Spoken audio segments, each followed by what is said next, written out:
Assalamualaikum warahmatullahi wabarakatuh. Salam sejahtera bagi kita semua dan selamat malam.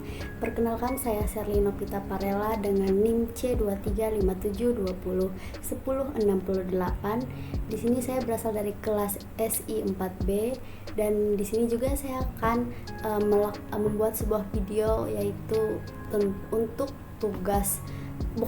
tapi ujian tengah semester pemrograman berbasis objek. Di sini kita diminta untuk mencari penjelasan tentang kelas DML di OpenAI apa saja. Yaitu di sini kita diminta untuk membuka atau mencari di OpenAI supaya memberikan sebuah penjelasan dalam bentuk teks dari kode-kode kelas DML. Tunjukkan secara langsung prompt atau perintahnya. Tunggu sampai hasil generate chat AI selesai.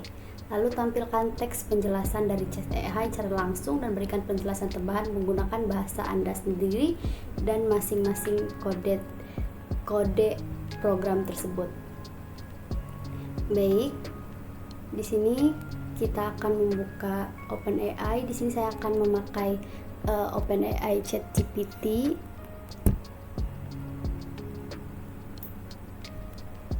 Di sini kita akan tadi saya sudah mengcopy kode kelas DML yang saya punya kemarin.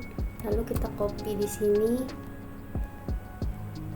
Sesuai dengan perintahnya, kita minta dia untuk memberikan penjelasan terkait kode tersebut.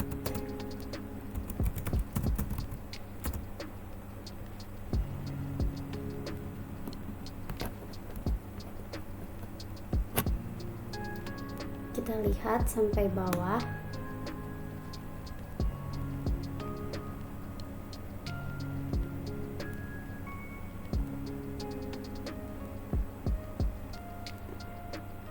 Baik, sudah selesai. Kita akan melihat per step. Di sini berikut penjelasan dari kode DML dalam PHP yang Anda lampirkan. Tujuan kelas DML. Kelas DML adalah singkatan dari Data Manipulation Language. Digunakan untuk melakukan operasi dasar pada database MySQL seperti menyimpan yaitu insert, menampilkan yaitu select, mengubah yaitu update, dan menghapus delete data dari tabel yaitu TB permintaan. Yang pertama di sini ada property atau private con, yaitu menyimpan koneksi ke database MySQL. Lalu yang kedua bersifat private agar hanya dapat diakses dari dalam kelas. Yang kedua ada konstruktor atau konstruk, host, user, pass, dan DB. Yang pertama di sini digunakan untuk membuat koneksi ke database saat objek kelas ini dibuat. Yang kedua ada parameter yaitu host.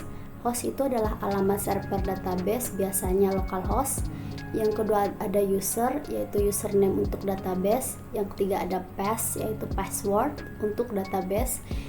Yang keempat ada DB yaitu adalah nama dari database tersebut.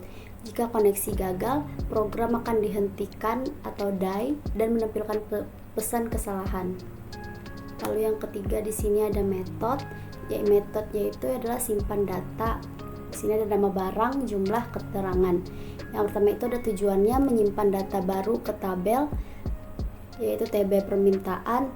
Yang kedua membuat query insert info menggunakan data dari parameter, mengembalikan hasil dari query berhasil atau gagal.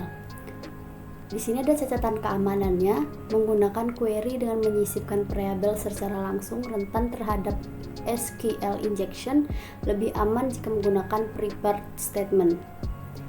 Lalu di sini keempat ada metode yang kedua yaitu semua data. Yang pertama di sini tujuannya mengambil semua data dari tabel yaitu tabel permintaan. Yang kedua ada query select, diurutkan berdasarkan ID secara menurun DEX, jadi data terbaru akan muncul terlebih dahulu.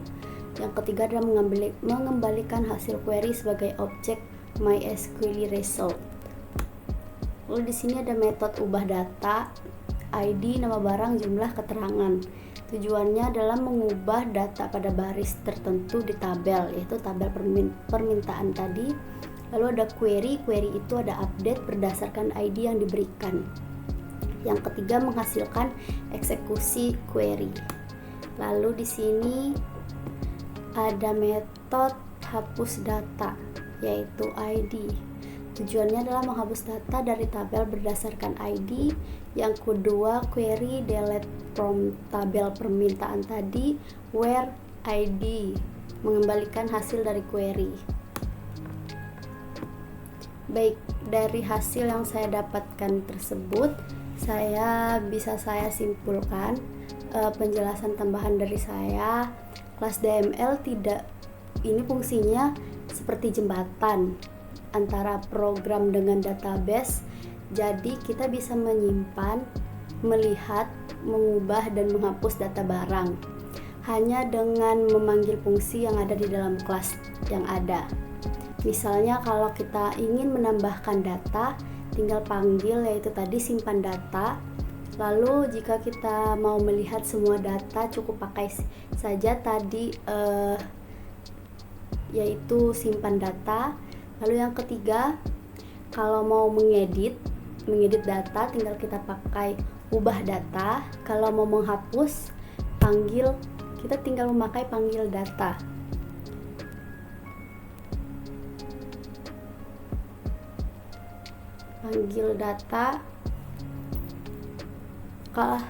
Kalau kita ingin menghapus, kita tinggal panggil, yaitu memakai hapus data, yaitu tadi delete from permintaan dan di mana tempat yang ingin kita hapus. Intinya, kelas ini membantu supaya kita tidak perlu menulis query MySQL terus-menerus, cukup sekali buat kelas lalu panggil fungsi saat dibutuhkan. Baik, mungkin itu saja penjelasan dari saya tentang kelas DML ini dan sepahaman saya sendiri. Semoga teman-teman yang lain bisa memahami apa yang saya jelaskan. Sekian dari saya, terima kasih banyak.